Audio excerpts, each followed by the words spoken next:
मध्य प्रदेश की राजनीति की अब तक की 10 सबसे प्रभावशाली महिला नेता आखिर कौन है? नंबर 1। नंबर 10 पर आती हैं मालवा की राजनीति में अपनी बेबाक जुबान और स्कूटर वाली एंट्री के लिए मशहूर उषा ठाकुर जी। मध्य प्रदेश की राजनीति में जब भी कोई शांति छाई होती है तो उषा ठाकुर जी का एक बयान आता है और सियासी गलियारों में बिना माचिस के आग लग जाती है। इंदौर और महू के इलाके में इनका ऐसा दबदबा है कि बड़े बड़े धुरंधर भी इनसे पंगा लेने से पहले 100 बार सोचते हैं। मध्य प्रदेश सरकार में कैबिनेट मंत्री रही उषा ठाकुर जी को प्रोटोकॉल की गाड़ियों से ज़्यादा अपनी स्कूटी की सवारी पसंद है, लेकिन जब ये मंच से माइक थामती हैं तो विरोधियों के तोते उड़ जाते हैं। हिंदुत्व की प्रखर राजनीति हो या संस्कृति मंत्रालय में अपने कड़क फैसले, उषा ठाकुर जी कभी भी गुड़ खाकर गुलगुलों से परहेज करने वाली नेता नहीं है। अफसरों की गिलास लगानी हो या जनता के बीच जाकर दो टूक बात कहनी हो, इनकी कार्यशैली एकदम सीधी और बिना फिल्टर की है।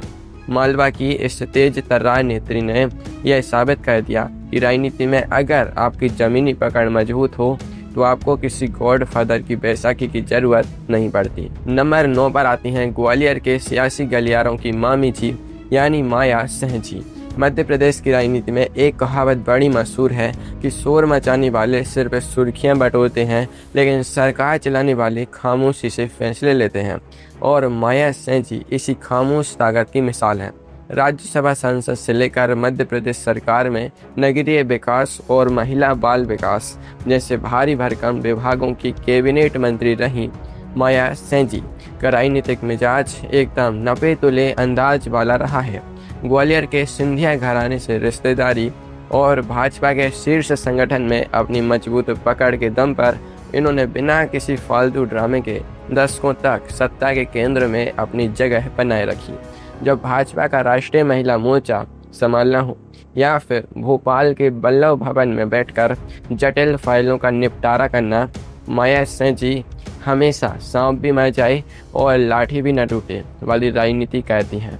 विरोधियों को यह भी समझ नहीं आया कि कब शांत चेहरे के पीछे से कोई ऐसा सियासी पासा फेंक दिया गया कि पूरी बाजी ही पलट गई। नंबर 8 पर आती हैं महाकौशल के जंगलों से निकलकर देश के सबसे बड़े संवैधानिक भवनों तक का सफर तय करने वाली अनुसुईया उइके जी।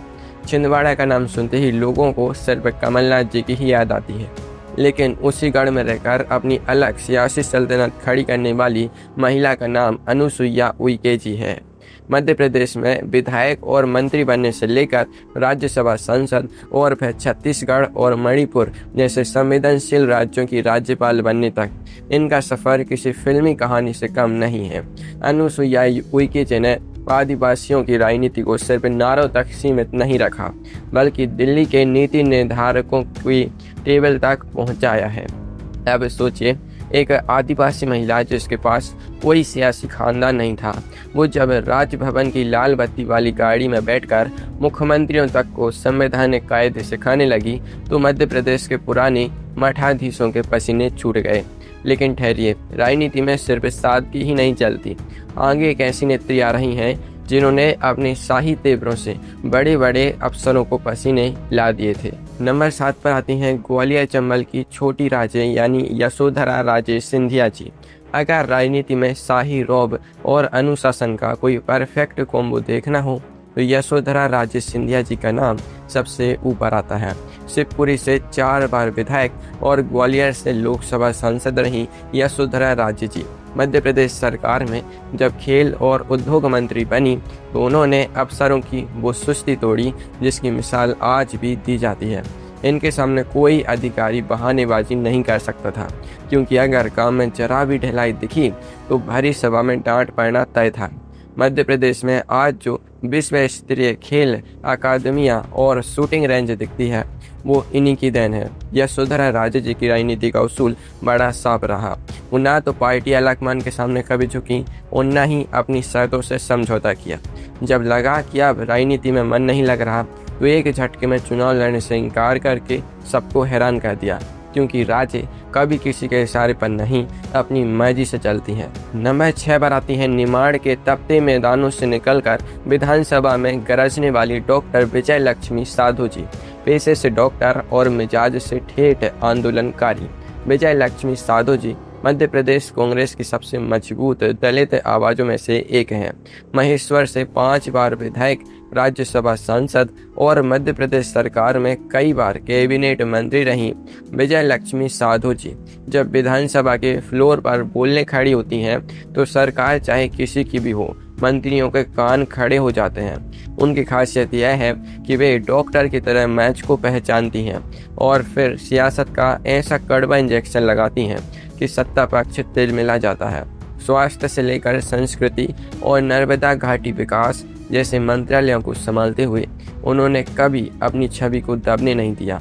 कई बार तो अपनी ही पार्टी के बड़े बड़े छत्रपों से सीधे बैठ गई, क्योंकि उनका मानना रहा है कि राजनीति में सिर झुकाकर जी हुजूरी करने से बेहतर है जनता के हक के लिए सीना तान कर खड़ा हो जाना। नंबर 5 पर आती हैं मध्य प्रदेश कांग्रेस की आयरन लेडी कही जाने वाली पूर्व केंद्रीय मंत्री बिमला वर्मा जी। आज के दौर में जब महिला प्रदेश अध्यक्ष की बात होती है तो लोग सोच में पड़ जाते हैं, लेकिन बिमला वर्मा जी वो नेता थी जिन्होंने उस दौर में मध्य प्रदेश कांग्रेस कमेटी के अध्यक्ष पद की कमान संभाली थी, जब राजनीति में सिर्फ पुरुषों का एक छत्र राज हुआ करता था। सिवनी से 6 बार विधायक, लोकसभा सांसद और केंद्र की पीवी नरसिम्हा राव सरकार में केंद्रीय मंत्री रही बिमला वर्मा जी का भोपाल से लेकर दिल्ली के 24 अकबर रोड तक डंका बजता था। बिमला वर्मा जी एक हाँ या ना पर मध्य प्रदेश के कई मुख्यमंत्रियों के मंत्रिमंडल की लिस्ट तय होती थी। उनका व्यक्तित्व इतना प्रभावशाली था कि बड़े बड़े दिग्गज नेता भी उनके सामने ऊंची आवाज में बात करने से कतराते थे। उन्होंने केंद्रीय महिला एवं बाल विकास मंत्रालय को राष्ट्रीय स्तर पर एक नई दिशा दी और यह साबित किया कि महाकौशल की माटी में पैदा हुई एक साधारण महिला पूरे देश की नीतियां बदल सकती है। लेकिन आगे चुनाव आने वाला है, उनके तेवरों के आगे तो सरकारें थर थर कांपती थी। नंबर 4 पर आती हैं मध्य प्रदेश की सियासत में बुआ जी के नाम से मशहूर जमुना देवी जी।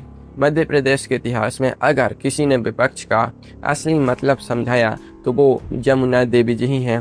धार जिले के सरदारपुर से निकलकर मध्य प्रदेश की पहली महिला उप मुख्यमंत्री और पहली महिला नेता प्रतिपक्ष बनने वाली जमुना देवी जी अपनी ही पार्टी के दिग्गज मुख्यमंत्री दिग्विजय सिंह जी तक को दिन में तारे दिखा देती थी। उनका सिद्धांत बिल्कुल साफ था, अगर सरकार गलत करेगी तो चाहे वो अपनी ही पार्टी क्यों ना हो, बुआ जी की लाठी सबसे पहले चलेगी। आदिवासियों और शोषितों के हक के लिए वो भोपाल के वल्लभ भवन से लेकर दिल्ली के जंतर मंतर तक दहाड़ती थी। जब वो नेता प्रतिपक्ष थी तो विधानसभा में शिवराज सिंह चौहान जी की सरकार के लिए उनका एक एक सवाल किसी मिसाइल की तरह काम करता था। जमुना देवी जी ने कभी सत्ता की मलाई खाने के लिए अपनी उसूलों की गिरवी नहीं रखी, इसलिए आज भी मध्य प्रदेश की जनता उन्हें पूरे सम्मान के साथ बुआ जी कहकर याद करती है। नंबर 3 पर आती हैं पूरे देश में ताई के नाम से पहचानी जाने वाली सुमित्रा महाजन जी। इंदौर के लोग कहते हैं कि ताई का चुनाव लड़ना सिर्फ एक औपचारिकता होता था, क्योंकि जीत तो पहले से ही इंदौर की जनता तय करके रखती थी। इंदौर से लगातार 8 बार लोकसभा चुनाव जीतने का ऐसा अटूट रिकॉर्ड जो भारत की राजनीति में बेले ही देखने को मिलता है। देश की संसद की दूसरी महिला लोकसभा अध्यक्ष बनकर सुमित्रा महाजन जी ने जिस शालीनता और कड़क अंदाज में 543 सांसदों को संभाला, उसकी मिसाल पूरी दुनिया ने देखी। चेहरे पर हमेशा सौम्य मुस्कान और हाथ में संविधान की किताब। ताई ने बड़े बड़े हुड़दंगी नेताओं को कृपया बैठ जाइए कहकर ऐसे शांत कराया जैसे माँ अपने बच्चों को समझाती है। लेकिन इस सादगी के पीछे एक पक्का और चतुर राजनेता छिपा था, जिसने मालवा की राजनीति में अपने विरोधियों को बिना एक भी अपशब्द कहे चुनावी मैदान से हमेशा के लिए बाहर का रास्ता दिखा दिया। नंबर 2 पर आती हैं 2003 में मध्य प्रदेश की सत्ता से 10 साल पुराने कांग्रेस के केले को ताश के पत्तों की तरह ढहाने वाली उमा भारती जी, मध्य प्रदेश की पहली और अब तक की एकमात्र महिला मुख्यमंत्री, जिन्हें राजनीति का तूफान कहा जाए तो गलत नहीं होगा। 2003 के विधानसभा चुनाव में उमा भारती जी ने जिस आक्रामक अंदाज में सड़क, बिजली, पानी का मुद्दा उठाकर दिग्विजय सिंह जी की सरकार को उखाड़ फेंका, उसने पूरे देश की राजनीति को हिला कर रख दिया था। राम जन्मभूमि आंदोलन की फायरब्रांड नेत्री से लेकर केंद्र सरकार में कैबिनेट मंत्री बनने तक उमा भारती जी का सियासी सफर हमेशा चर्चाओं और विवादों के केंद्र में रहा। उनका मिजाज ऐसा है कि सत्ता की कुर्सी उनके लिए कभी मुंह का कारण नहीं बनी। जब बात आत्मसम्मान पर आई तो उन्होंने मुख्यमंत्री की कुर्सी छोड़ने में 2 मिनट का भी संकोच नहीं किया। वो जब बोलती हैं तो सीधे जनता के दिल पर चोट करती हैं और उनका यही बेपरवाह अंदाज उन्हें बाकी सभी नेताओं से कोसों दूर लाकर खड़ा करता है। नंबर 1 पर आती हैं मध्य प्रदेश में गैर कांग्रेसी राजनीति की सबसे बड़ी शिल्पकार और जनसंघ से लेकर भाजपा की मात्र स्तंभ राजमाता विजयाराजे सिंधिया जी। मध्य प्रदेश की राजनीति में नंबर 1 के सिंहासन पर राजमाता विजयाराजे सिंधिया जी के अलावा किसी और की कल्पना करना भी बेमानी है। 1967 में जब द्वारका प्रसाद मिश्र जी की अहंकारी सरकार ने छात्रों पर गोलियां चलवाई तो राजमाता जी ने महल की 4 दीवारी से बाहर निकलकर सीधे कांग्रेस की सरकार गिरा दी और मध्य प्रदेश में पहली समृद्ध सरकार बनवाकर इतिहास रच दिया। ग्वालियर राजघराने के अथाह वैभव को छोड़कर उन्होंने अपना पूरा जीवन संपत्ति और ताकत जनसंघ और भाजपा की जड़ों को सींचने में लगा दी। इमरजेंसी के दौरान इंदिरा गांधी जी जेलों में यातनाएं सही लेकिन कभी अपने सिद्धांतों से पीछे नहीं हटी। अटल बिहारी वाजपेयी जी और लाल कृष्ण आडवाणी जी जैसे राष्ट्रीय नेता भी जिनके सामने हाथ जोड़कर मार्गदर्शन लिया करते थे वो थी राजमाता। मध्य प्रदेश की हर विधानसभा और हर जिले में भाजपा का जो आज बट वृक्ष खड़ा है उसका सबसे पहला बीज राजमाता विजयाराजे सिंधिया जी ने ही अपने हाथों से बोया था। दोस्त ऐसे ही और वीडियोस देखने के लिए इस चैनल को सब्सक्राइब कर लेना और इस वीडियो को लाइक कर देना। धन्यवाद।